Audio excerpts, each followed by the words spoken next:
Hello, everybody. Welcome back to Squat Cobbler.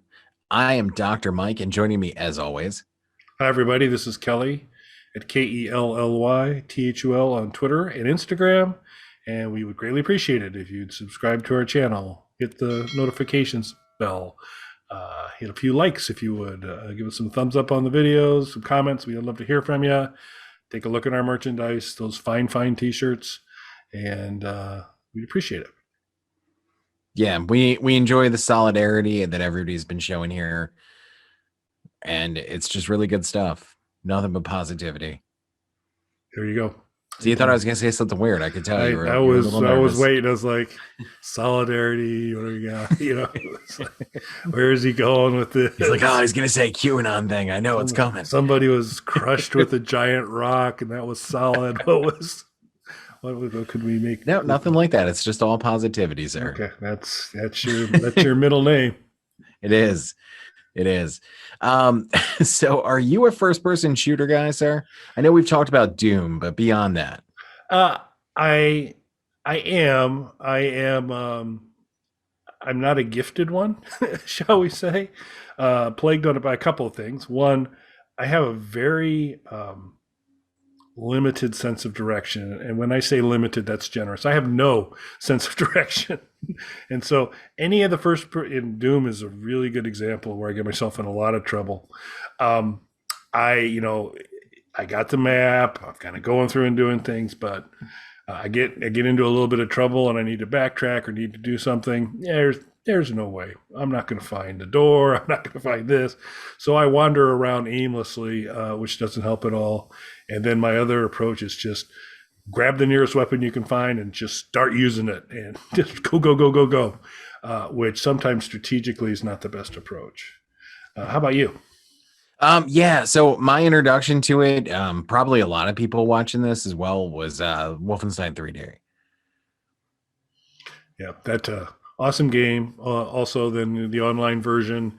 That one of these days we'll get back. Enemy territory. We're still struggling to find good copies. A bunch of us, excluding Mike, had a really fun time one time Actively playing. excluding me, should be noted. It was purposeful, and and there's a little clip of that. We'll include a link to that, and you can see all the fun we had without Mike. But it was Wolfenstein was fun. It was obviously early on a great one, basically available about across any platform you can imagine. Really fun to play. It also kicked off this. There was a trend in movies for a while where third films and franchises were in 3D, and Wolfenstein really kicked that off with games because that was the third Wolfenstein game, but it was the first one that was a first-person shooter. And the same thing continued with Duke Nukem 3D. That was the third Duke Nukem game, first one in 3D. The first two were side scrollers.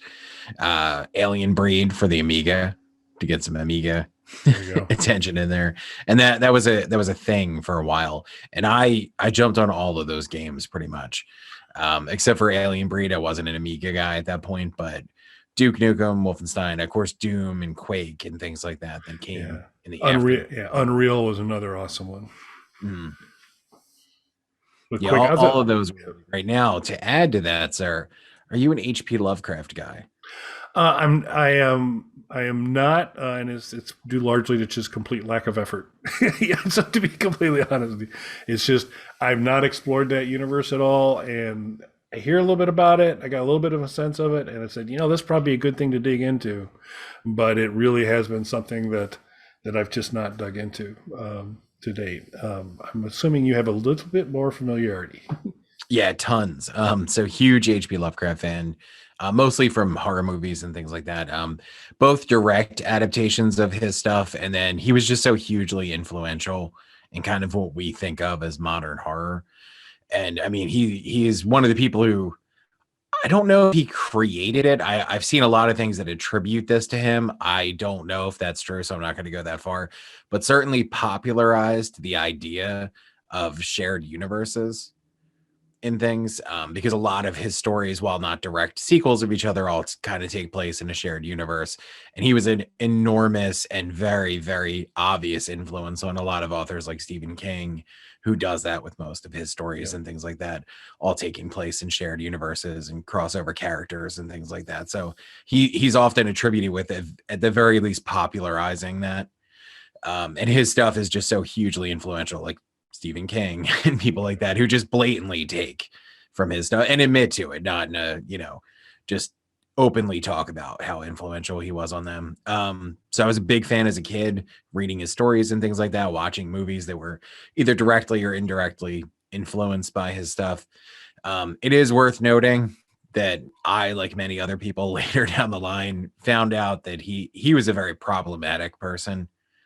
And this is where for me personally, and this is something we've touched on, the Mhm. separating the art from the artist kind of thing. That's really where that started for me. Probably it was probably H.P. Lovecraft, because I was like, wow, this guy's great. All of his stories are amazing, and I love the movies based on them. And he influenced 50 other authors and filmmakers that I like.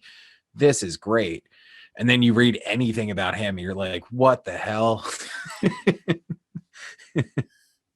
Yeah, which is why they eventually had to cancel the H.P. Lovecraft and stuff Sid and Marty Krofft show, because that was just wasn't going to work out anymore. One of the Yeah. first cancels ever. Yeah, he would 100,000% be canceled if that was if cancel culture was a thing. I think even back then, from my understanding of it, is even for the time, people were like, Jesus, dude, calm down when you do stuff. So pretty bad with that kind of stuff. And there has been some interesting stuff in recent years. There was a very popular book called Lovecraft Country, which was adapted into a show for HBO, that kind of deals with that problematic aspect of it, because the main character in there, not only is it influenced by his type of stuff, the main character in there is this young black guy who is a big HP Lovecraft fan, and they deal with the fact that he's trying to deal with being a huge HP Lovecraft fan, and then finding out that he was a super racist and in many, many other ways as well, problematic person too, and trying to, balance those two things out, being a fan of his work and knowing that he was just a terrible person. So trying to, figure that out. So, and for me, that wasn't the only person that I enjoyed their work that came out. It was probably the first that I was aware of it like that. But then it was kind of a domino effect. Like, oh, I like this person's book. They're what? What did they do? Or I like this artist or whatever it is. So I learned pretty young that you can enjoy work and you don't need to enjoy the person. Yeah. Yeah. But I saw this trailer, which I shared with you, that seems like it's bringing a lot of these interests of ours together: retro gaming, first person shooters, and HP Lovecraft in a retro style first person shooter set in the HP Lovecraft universe. So what did you think when you saw the trailer? What was your reaction? So I thought it was a remarkably so, and if I'm right, kind of on this, what's available now on Steam is kind of like an early version. It's not the complete game so far, but Right. you've Yeah. got you can play one character. Eventually, there'll be a couple characters or a certain number of weapons, bosses, and those types of things that are in place right now. But it's kind of you can take it out for a test drive, and from what I can see of what they've completed so far, it's one of the most visually interesting games I've seen in a while, and it's just the approach that they're taking with it, where it's really almost bringing a graphic novel to life kind of look to it. That was just I just thought it was clever, really kind of clever and unique idea. It's something you don't really see a whole lot. Was seen to be executed extremely well, and I'm really excited to one try what's currently available on Steam, and then when the final product's out there, definitely get it, because it looks creepy, but also just kind of beautifully executed. Yeah, it looks great. It looks visually very interesting, something you touched on there, but it still has a very retro look and feel to it. That sort of Wolfenstein Doom kind of aesthetic to it. Not so much the more realistic thing that you'd be expecting with the more military based first person shooters that are popular right now. Nothing against those games. It's just I personally prefer that kind of retro feel to them. So I'm looking forward to it in that sense. Again, big Lovecraft fan, and I know it's problematic, but you guys should definitely go and read his stuff and watch some of it. You already consume Lovecraft media without realizing it just because it was so hugely influential. Huge chunks of Batman are taken from H.P. Lovecraft. Just named the character names and places and everything just taken directly from it. A lot of it's in public domain now, so they could just pull whatever they want. But music, movies, books, all kind of borrow liberally from it. So you might as well just go all the way in. Yep. Seems fair. Yeah, he's dead. He's long dead. So there's nobody to cancel. So just enjoy the good stuff. He's been Big C canceled, so you're fine. Yeah. Yeah. He was canceled a long time ago. He's long dead. Don't worry about it. But yeah, this is very interesting to me because it brings together a bunch of different interests of mine into one project. So my only concern sometimes when I come across things like this is that I get too excited for it, then it's not going to live up to the expectations I set for it. Yeah, I mean that's fair. You get to build. I mean, the Duke Nukem Forever. It's Yeah. always a really good example of just you wait, just you wait, and you're like, why did I wait? Yeah. But yeah, it's a thing. What I'm really impressed with what I've seen so far.